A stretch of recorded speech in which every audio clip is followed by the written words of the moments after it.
Welcome into another edition of the Chris Monfiletto Show. The Lords seem to be really peaking, playing really good ball the last 2 weekends. Unfortunately, it was a tough loss the other day at Wooster, 21-7. Coach, our defense seems to be getting better. I know our offense couldn't really get anything going the other day against the Fighting Scots, but we seem to be really finding a groove in these last couple of weeks. So what did you make of your team's play against the College of Wooster? And I know it was a tough loss, but we seem to be getting better towards the end of the year. Yeah, I mean, our defensively, we played our best game of the season so far, and it was great. I mean, they hit us with a couple of deep balls, and that's fine. We just we had 3 turnovers, and those 3 turnovers, 2 of them at least led directly to points, and that was the difference in the game. That leads me to my next question. Was it something that Wooster was doing, or did we just weren't taking care of the ball as well as we had hoped? Well, we muffed the punt return. We had a new punt returner back there because of an injury, and we muffed the punt return. One of the turnovers probably was an incomplete pass, but it was called a fumble. And the other one, we should have protected the ball a little bit better. So, I don't think it was necessarily anything that Worcester did in particular. They were great defensively, and not to take anything away from them. A couple freak accidents. Offensively, we were able to get the ground game going again. Brandon January goes over the century mark again. What did you like on the offensive side, even though we only mustered 7 points? Yeah, no, I thought we ran 77 plays and controlled the ball for 39 minutes. Unfortunately, we were only in the red zone once. We scored when we were.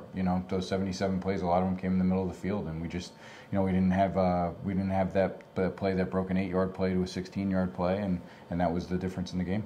Defensively, 4 sacks. 21 points allowed, coming up with some red zone stops. I think they were 2 of 5 in the red zone, which is a pretty good hold for our defense. And the last 2 weeks, again, we're really, that youth that we saw in the beginning is starting to mature, and defensively, you had to have been happy. Oh, yeah, absolutely. I mean, we're getting better. Kurt Williams had a pick. He's a freshman now. McQuiston, I thought, played the best game of his career so far. So we had some great individual performances defensively. Q played the best game of the season on the defensive line, and, all those 2 out of those 3 guys are freshmen. So, the future's bright. What's amazing, I was just going down the roster again on the defensive side of the ball. 9 of 11 guys are either freshmen, sophomore, or juniors, and when you're looking at it on paper, I know you still want to get those results out on the field, but when you look at our roster lineup defensively, we might have a chance to be pretty doggone good next year. We just need to continue to develop. They have to have a great offseason, and we have to finish the season strong. We have one more game that we can honor the seniors by playing as best as we possibly can, and then, over the course of the offseason, who knows what happens. But we have to, continue to perform and meet the certain performance metrics that we laid out for those kids. And as long as they develop and they learn from their mistakes, then we could be okay. Let's look ahead to this week's opponent, our finale.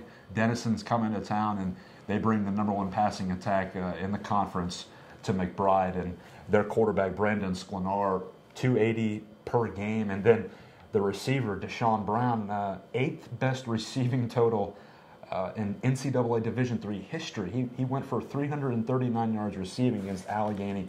Those 2 guys really run the show on the Big Red's offense. So what have you seen from them, and how can we limit what they do?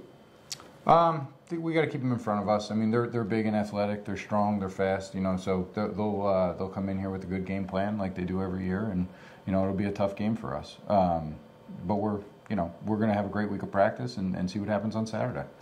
I would imagine one of the keys for us would be to get that ground game going again and try to keep them off the field. How do we do that?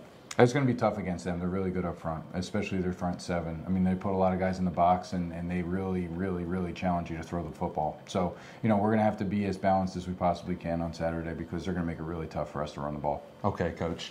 Again, that game at McBride Field this coming Saturday, November 15th at 1 p.m. We hope you can join us out there for the Lord's home finale. All right, Coach, just one question for you and out of bounds today. Do you have any pregame rituals? Something you get one of the one sock on one shoe. Do you have any pregame rituals that you follow that has helped you along the way? Rosary. That's it. That's it. Just say the rosary. Okay, Coach. Short and sweet. I want to thank you for your time. all season long. It's been a pleasure being able to talk with you and give us an update on your team, and we can't wait to see what happens on Saturday. Thanks, I appreciate it. Thanks for your support. Absolutely. That was head football coach Chris Monfiletto. The final installment of the Chris Monfiletto Show for the 2014 season. We hope you've enjoyed Coach coming on and giving his thoughts on the team. Again, the Lords take on Denison at 1 o'clock this Saturday, November 15th. We'll have live video and statistics at athletics.kenyon.edu. For the head coach, I'm Clayton Kaufman. We'll see you next year.